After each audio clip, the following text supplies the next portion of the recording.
महेश चंद जी को आप जानते हैं, तो महेश जी एक बार गुजरात में थे ऐसे ही मीटिंग में, उनको घर से फोन जाता है, आगरा के रहने वाले हैं वो महेश टेलर, उनको फोन जाता है कि उनकी मदर की तबीयत ज्यादा खराब हो गई।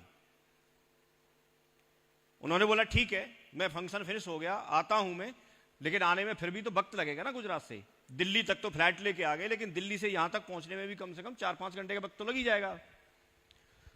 तो आते आते उनको शाम हो गई।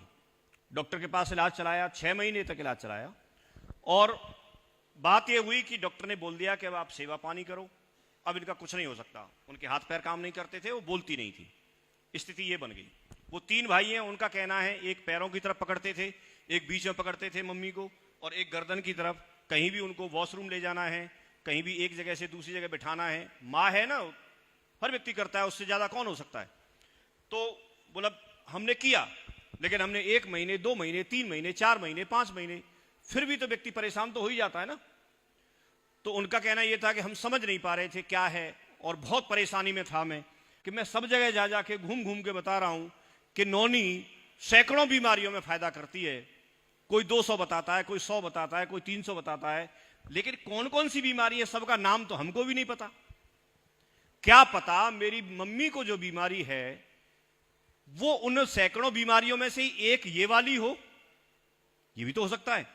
और जब मैं सब जगह से थक गया, सबने मना कर दिया, तो मुझे ट्राई करने में क्या जा रहा है, उन्होंने नौनी पिलाना शुरू किया। ये बात उन्होंने बोली हुई है, मेरे पास रिकॉर्डेड है, फिर कभी आपको दिखाएंगे। और उन्होंने पिलाना शुरू किया, उनकी मम्मी नौनी को पीती रही लगातार, नियमानुसार उन्होंने गुनगुने पानी में सुबह शाम खाली पेट लेकर के घोल करके पीना शुरू किया।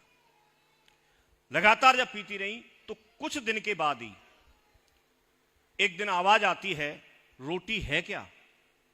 उनको सबको बड़ा अचंभा हुआ, क्योंकि इतने सालों का वक्त हो गया, कई महीने का वक्त हो गया, मदर ने आवाज बंद हो गई थी, और वो तो आस ही छोड़ दी थी उन्होंने। जैसे ही उन्होंने आवाज, एक खुशी की लहर दौड़ गई। रोटी उस समय थी नहीं, तो उन्होंने बोला, मैंने मैडम को तुरंत बोला कि तुरंत रोटी बनाओ, उनको रोटी खिलाई। उस दिन से लगातार वो बोलती हैं। आज वो जीने पे चढ़ के ऊपर भी चली जाती हैं, सारे काम अपने खुद करती हैं। वो इतना खुश हैं कि मुझे मालूम ही नहीं था, लेकिन मेरे लिए तो नौनी वरदान बन गई। और उस दिन के बाद उन्होंने अभियान बना दिया, नौनी को प्रमोट करने का अभियान बना दिया। अभी मैं जानकारी के लिए बता दूं, आप उनका सेशन हुआ था संडे को, आपने शायद उसको सुना हो, तो उन्होंने उसमें भी बताया था वो हमेशा जब चलते हैं तो साथ में टूथपेस्ट लेके चलते हैं, जिसको वो प्रमोट करते हैं। या तो उसको ले लेगा और उसका नाम नंबर आ जाता है, उसको लिस्ट में लिख लेते हैं, फिर उसको अपना ग्राहक बना लेते हैं या अपना बिजनेस में जोड़ लेते हैं। तो ये तरीके हैं।